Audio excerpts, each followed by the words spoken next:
Welcome, brave souls, to Stunna Haunted Stories, a realm where chilling whispers and spine-tingling tales come to life. I am your guide through the shadows, your storyteller in the darkness, ready to unveil the most bone-chilling, real-life horror experiences that will send shivers down your spine. Get ready to be spellbound by the macabre, the uncanny, and the bewildering. Welcome to Stunna Haunted Stories, where reality meets the realm of the paranormal, and the only certainty is the thrill that awaits. Subscribe now and embark on a journey you won't soon forget. In the 1970s, Debbie and Larry were a young couple living in the vibrant town of Whittier, California, with their 3 adorable children. Larry worked as a charismatic car salesman, while Debbie lovingly managed the household and cared for their growing family. As they settled into their new home on Dickey Street, life seemed picture perfect. The kids laughed and played in the spacious backyard, and on Halloween night, they joyfully went trick-or-treating, dressed in adorable costumes. However, their idyllic life took an unexpected turn when Debbie's cousin, Mark, found himself in a challenging situation and needed a place to stay. They welcomed Mark into their home, believing it was an opportunity to help him get back on his feet. Little did they know that Mark had delved into the world of the occult and had been dabbling in dark practices. In December, peculiar occurrences began to unfold. Pictures fell off the walls, doors would slam shut, and the family started receiving eerie phone calls at odd hours. Even the atmosphere in the house seemed to change, with a lingering feeling of unease that they couldn't shake. One night, in the midst of the unsettling occurrences, Debbie was awoken by a strange noise coming from the living room. She cautiously got out of bed and, through the crack of the door, witnessed Mark wrestling with a mysterious and imposing figure. The sight left her frozen with fear, but she mustered the courage to wake Larry. Together, they rushed to the living room and witnessed the unbelievable scene before them. Mark seemed to be entangled in a supernatural struggle with the dark entity. As they watched, their hearts pounded in their chests as they saw the entity change form before their very eyes. The entity's form shifted between that of a menacing man and a ferocious wolf, its fur bristling and eyes glowing with an otherworldly intensity. Each time it transformed, the room seemed to be engulfed in an eerie darkness, causing the temperature to drop drastically. In a desperate attempt to protect her family, Debbie called upon her faith and invoked the power of Jesus, saying, "In the name of Jesus, be gone." In response to Debbie's command, the dark entity let out an ear-piercing, gut-wrenching scream. The room seemed to vibrate with an intense energy, and the sound echoed through the house, rattling the windows and causing a chilling sensation to run down their spines. Yet, Debbie stood her ground, her faith unwavering, as she continued to pray with strength and conviction. As she repeated the words, "In the name of Jesus, beyond," the dark entity's shape shifting seemed to intensify, but its presence seemed to weaken. It recoiled in pain and desperation, its malevolent aura slowly dissipating. The struggle between Mark and the entity intensified for a few more moments, but Debbie's resolve only grew stronger. The entity let out one last anguished cry before vanishing into thin air.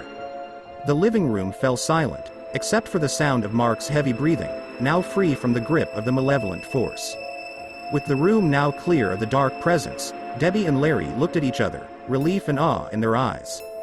They knew they had faced a truly supernatural force, but their unwavering faith and love had triumphed once more. The events of that night further solidified their bond as a family and their unwavering belief in the power of love and faith. As they hugged Mark, who was now shaken but grateful for their intervention, they knew they had to make a difficult decision. Realizing the gravity of the situation, Debbie and Larry knew they had to take action. They made the difficult decision to confront Mark about his practices and promptly asked him to leave their home. With the love, support, and strength of their faith, Debbie and Larry decided to find a new home, seeking a safer place for their family. They found a new home in Whittier, California, leaving the sinister events of Dickey Street behind them. As time passed, the family healed from the traumatic experience, their faith growing even stronger. They taught their children the importance of discernment and the consequences of dabbling in the unknown. The love between Debbie and Larry only deepened, and they faced every challenge that came their way, together as a united front. And so, Debbie and Larry's story became one of resilience, faith, and the unbreakable bond of family. They carried the lessons learned from Dickey Street with them, cherishing their new home and each other, as they navigated the joys and trials that life brought their way. In a quaint suburban home nestled on the outskirts of a peaceful town, lived the Thompson family: James, Sarah, and their young daughter Lily.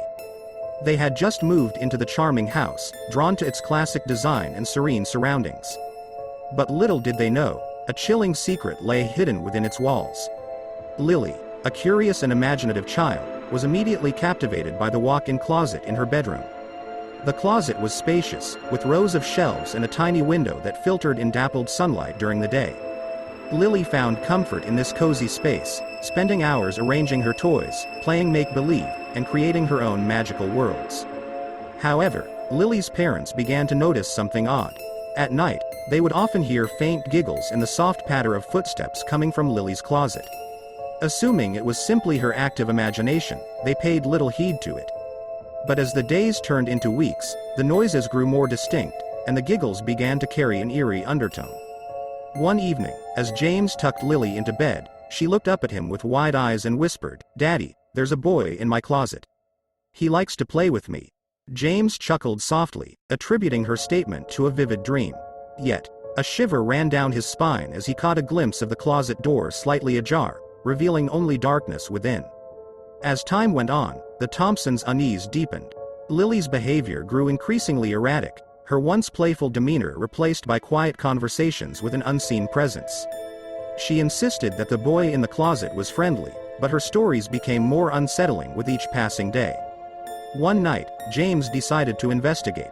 Armed with a flashlight, he ventured into Lily's room after she had fallen asleep. The closet door creaked open ominously, revealing a chilling void. James cautiously stepped inside, his flashlight beam slicing through the darkness. He saw nothing out of the ordinary, just rows of neatly organized toys and clothes.